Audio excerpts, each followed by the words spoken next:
Priča jedne sekvoje. Ovo je jedna priča jedne sekvoje koju ću malo svojim rečima da obogatim, ali ona daje jednu veliku istinu svim nama. Svima nama i svim nama. Ista je to reč, isto je značenje, a najbitnije je da nas to veliko drvo uči velikim istinama. Koje su to istine? Naime, veličina sekvojnog semena je otprilike veličine semena paradajza ili još manje. I ona se nalazi u šišarki koja je vrlo stegnuta. Znači nije kao šišarka bora ili nekog drugog zimzelenog drveta koja je onako veća ili šira i tako dalje. Nego je ona vrlo mala i vrlo je stegnuta, izgleda kao kada bi spojili nekoliko klikera u jedno izduženo obličje poput jajeta. Šta se dešava? Sekvoja ne može da poraste ako nema vatre. Kako? Pošto su te šišarke toliko stegnute, one ne mogu da otpuste svoje seme u zemlju. Zato moraju da imaju jaku toplotu koja bi otvorila to semenje.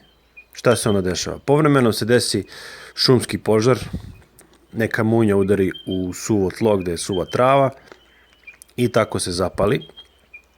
I onda kreće vatra da gori sve okolo. I ona spali svo sitno rastinje po zemlji i taj pepeo koji od tog rastinja ostane, on se ponaša kao neka vrsta đubriva. Šta se onda dalje dešava? Toplota od tog požara otvori potpuno te šišarke i seme sekvoje se prospe na zemlju. Šta se dalje dešava? Pošto je požar spalio sve sitne biljke i sitno rastinje, ta nova mlada sekvoja nema konkurenciju uopšte i ona može mirno da se zapati u zemlji, da preuzme nutrijente i hranljive materije iz pepela koji je ostao posle požara.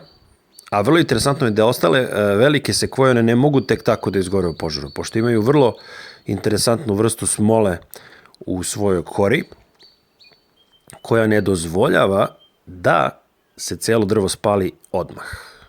Naprimer, bor ili neka druga vrsta drveta, one bi izgoreli vrlo brzo, međutim jedna sekvoja može da gori mesec dana pa da ne prođe dublje od recimo 20 cm ili 30 cm površine koje je izgorela. A pošto su one jako obimne, jako velike, većina njih preživi mnogo požara dok rastu. Naravno, neke budu ispaljene, ali to su one starije, bolesnije i tako dalje. U svakom slučaju, vatra je neophodna da bi se sekvoja razmnožavala. Što znači, to je jedna veća poruka nama, svima kao ljudima u vezi toga kako da odrastemo kao ljudi. Ovo je vrlo jedna interesantna stvar koju sam saznao u muzeju sekvoja u Kaliforniji kad sam bio tamo da ih vidim. I to mu uvijek podsjeća na ovu priču koju sad želim da kažem. A to je da je vatra neophodna u našim životima. Ja bih je nazvao čak i svevišnja vatra ili Božja vatra.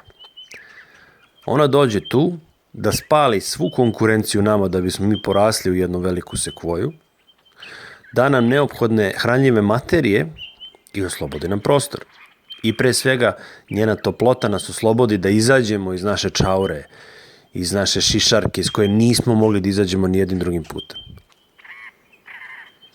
Dakle, jedna velika sekvoja koja je najveći živi stvor na ovoj planeti koje mi znamo i koje vidimo ovako, najveće drvo koje postoji, koje je veće čak i od Beograđanke, zgrade,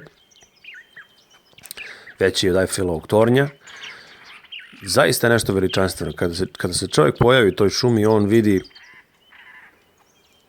nešto veličanstveno na delu i čuje jednu pesmu bogova, ako može tako da se kaže. Dakle, šta je priča jedne sekvoje? Iz semena koje veličine semena paradajza ili još manje poraste najveće drvo na svetu. Visine preko 100 metara, obima preko 30 metara, prečnika 11 metara. Ne znam da li ljudi mogu da pojme koliko je to. Stanite u vašu dnevnu sobu i prepešačite 11 metara i shvatite da ste prošli kroz drvo sekvoje. Jedno drvo. Ponavljam, jedno drvo. Tako da vidimo da iz jednog malog semena, koje je vrlo, vrlo malo, poraste tako nešto veliko. Zašto poraste? Zato što je zapis u tom semenu božanske prirode. Zamislite koliko je veće prirode zapis koji je u našim srcima. Ako jedno malo semence može da poraste u takvu sekvoju zbog Božjeg zapisa, pa zamislite koliko čovjek može da poraste kada se Božji zapis oslobodi u njemu, preko Božje vatre, Božje toplote, kada čovjek izađe iz svoje čaure i kada dođe u plodno tle i kad krene da raste.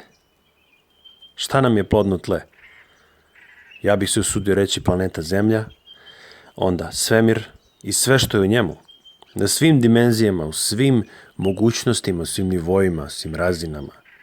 To je nama dao Tvorac i Stvoritelj i to je na nama da dopustimo da nas otvori ta Božja vatra.